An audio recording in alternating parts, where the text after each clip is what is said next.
Welcome to the It's in Queens podcast. I'm your host, Jeff Simmons, and this is the only podcast that shines a light on my borough of Queens. The borough that truly has it all, from world-class cuisine to cultural landmarks, vibrant neighborhoods, and a thriving art scene.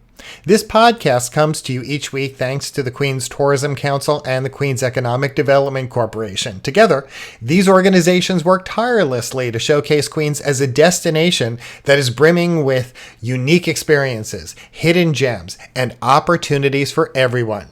So this week, let's take a moment to talk about something that makes our borough so special, its sense of community. Nonprofits are the lifeblood of many neighborhoods in our city, and especially here in Queens.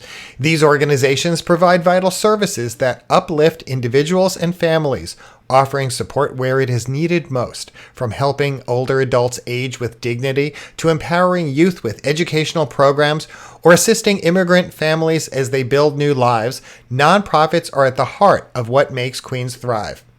And one such organization that is making a difference is Sunnyside Community Services. For close to a half century, Sunnyside Community Services has been a cornerstone of support for residents in Western Queens and beyond. Their mission? To enrich lives and strengthen communities by providing a wide range of programs that help people at every stage of life, from young children to older adults. To dive deeper into the incredible work that Sunnyside Community Services is doing, this week I'm thrilled to welcome two amazing guests. Joining me are Judy Zangwell, Executive Director of Sunnyside Community Services, and Siobhan Noboa, Associate Executive Director for Older Adult Services. Judy and Siobhan, welcome to the It's in Queens podcast. Thank you. Happy to be here. So, Judy, let me start with you. For any listeners who are not familiar with Sunnyside Community Services, I'd love for you to give me a sense of the organization's mission and the breadth of services that you offer. Okay. So our mission statement is we enrich lives and strengthen communities through services and engagement for individuals at all ages, beginning with those most in need. And the reason that mission statement is as inclusive and comprehensive as possible is because we are a settlement house, and which the simplest way to explain that is a community-based organization with a multi-service community-based organization. So our breadth of services include a whole array of services for older adults.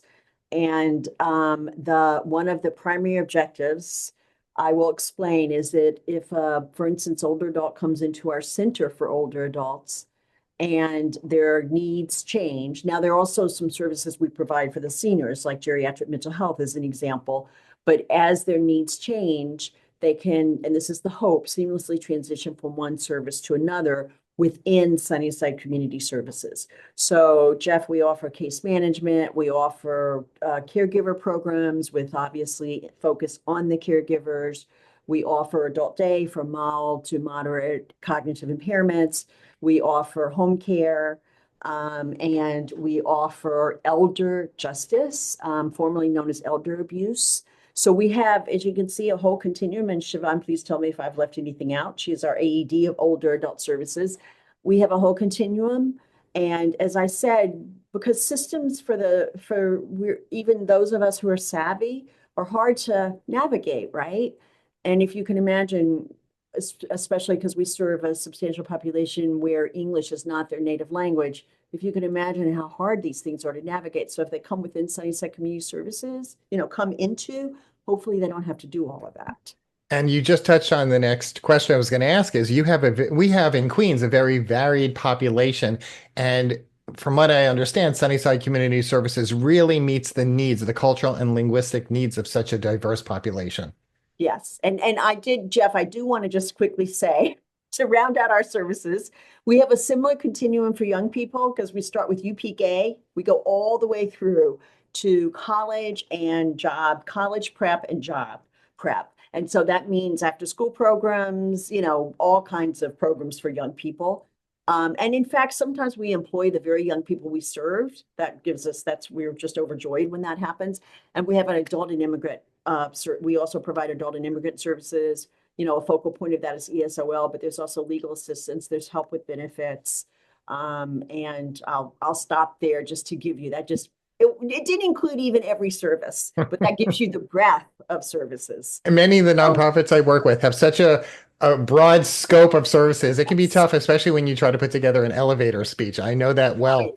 Let me Impossible. bring let me let me So bring Siobhan in because you mentioned, Judy, you had mentioned the Elder Justice Program. So I'd love for you, Siobhan, to talk a little about that and how the program works.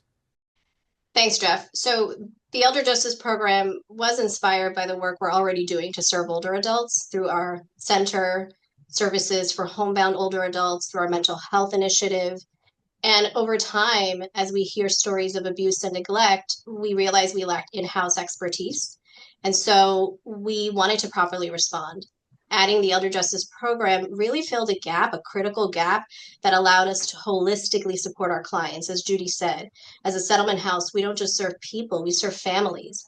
And so Elder Justice allows us to connect them to resources and the protection that they need. Walk me through a little about the scope of the problem. I mean, it's been described as a hidden crisis.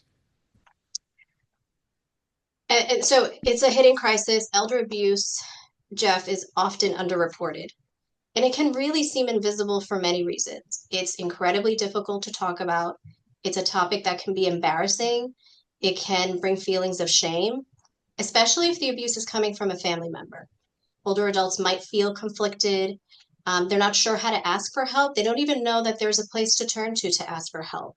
And so it's underreported. And oftentimes the neglect happens from a person that's supposed to be caring for them. And so I really love that we're here in Queens, where so many cultures and languages are represented. Cultural expectations around privacy can make that silence even louder. And so ageism, I also want to share with the audience, plays a huge role in our society, right? Older people are often overlooked. Their well-being isn't prioritized. And so that makes it even harder to ask for help or really feel that this is an epidemic. And if I may add something to what Siobhan said, Jeff, I think also sometimes abuse isn't identified as abuse.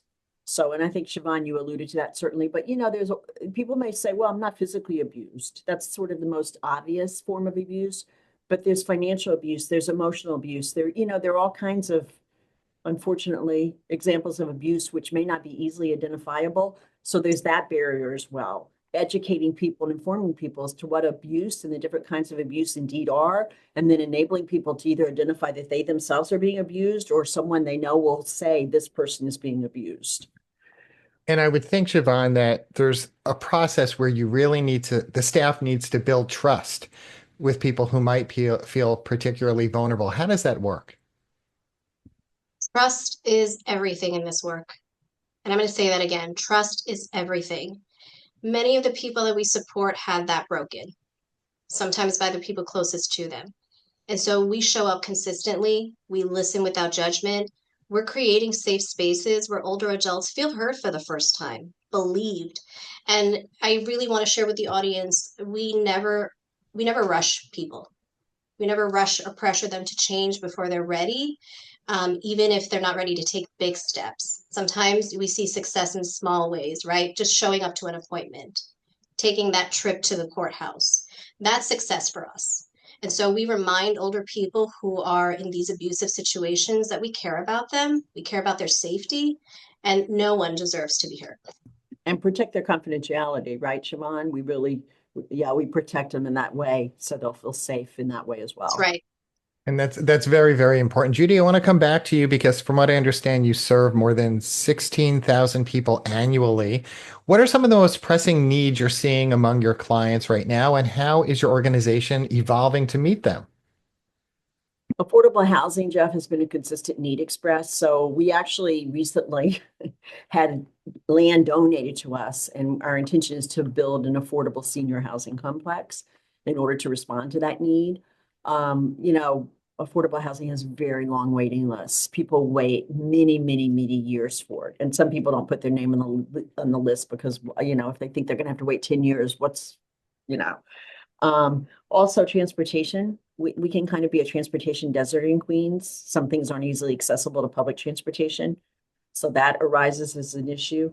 People are very concerned about Social Security right now, Jeff. Really concerned. And Siobhan can go into more detail if there's interest there. Also cost of living in general, seniors who are on fixed incomes.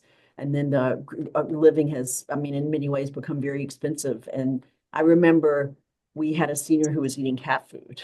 She had a cat and she couldn't afford human food, so she was eating cat food. So just having to make choices. There's talk sometimes of people making choices between drugs and food because they can't afford their medication. So there are many, many issues, unfortunately. And Judy, you just mentioned that one person, and I want to come back to Siobhan because I'm sure you also have heard a number of stories and witnessed a number of stories that have evolved through the Elder Justice Program. Is there one that illustrates the impact of the program and how you are making a difference? So I think we have many success stories and many stories where older adults for the first time feel educated and really feel like someone's listening. And we've had a client who's come to us after experiencing verbal and physical abuse. And this is at the hands of her brother. Her brother was physically and emotionally taking advantage of her. And after a particularly violent incident, although she was hesitant, she found us. She found us through a neighbor, right? Word of mouth is the most powerful, recommendation you can get. And once she connected with our team, it's really just about meeting her with compassion. We weren't judging her. We helped her understand her rights. We supported her through the process of obtaining an order of protection through family court. We're now helping her with job placement and finding secure, safe housing. And she wouldn't have had that turnaround had she not felt prepared and empowered, and having someone to safely talk through her options and really let down her guard. And so we're really proud that we're able to support her in this case. And you had indicated, Siobhan, that she had heard about you from a neighbor.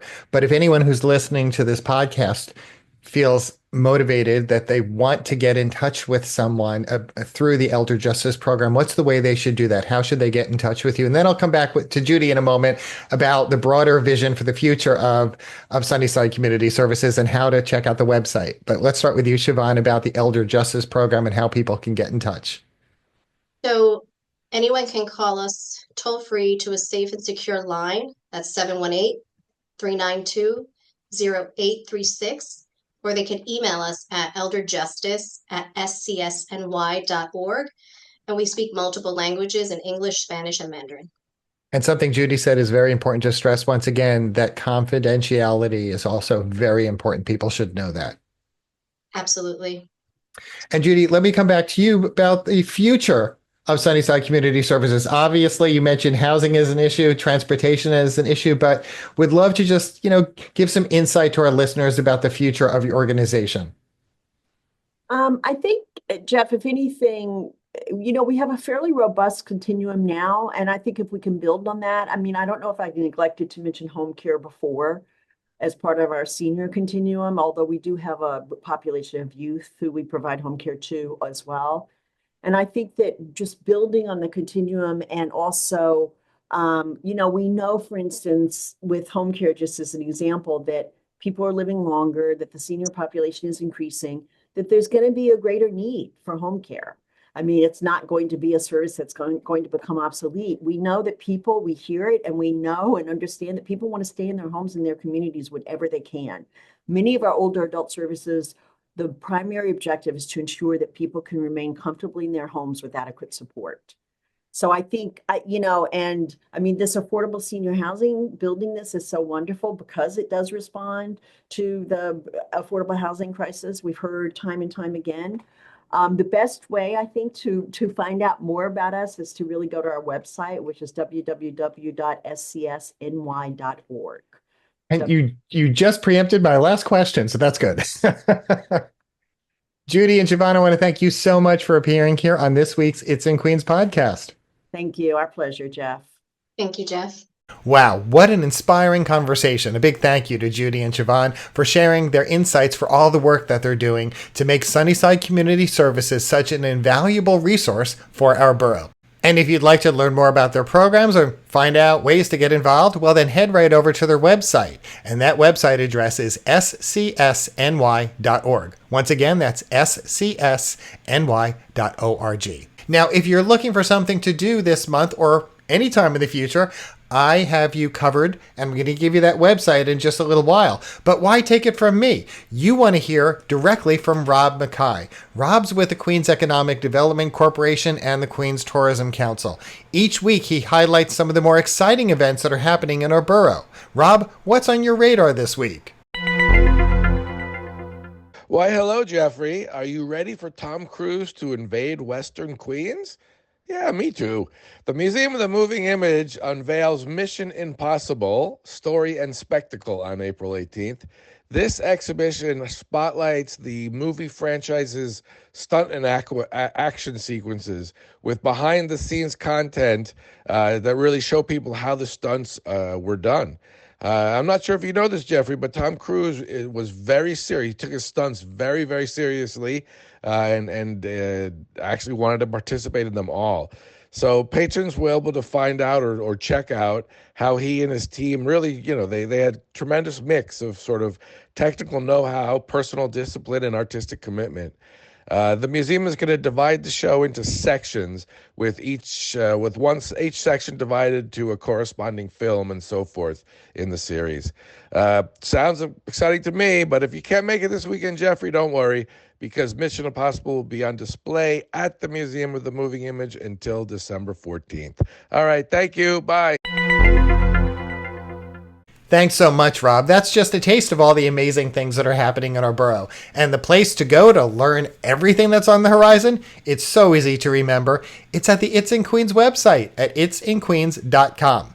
And there's another website I want to make you aware of. It's the Queens Economic Development Corporation's website at queensny.org. And you should head there if you'd like to know more about businesses and how to help your business or friends or family members in Queens. Because while you're there, you should also sign up for their newsletter so you could stay up to date on all things business related in our borough.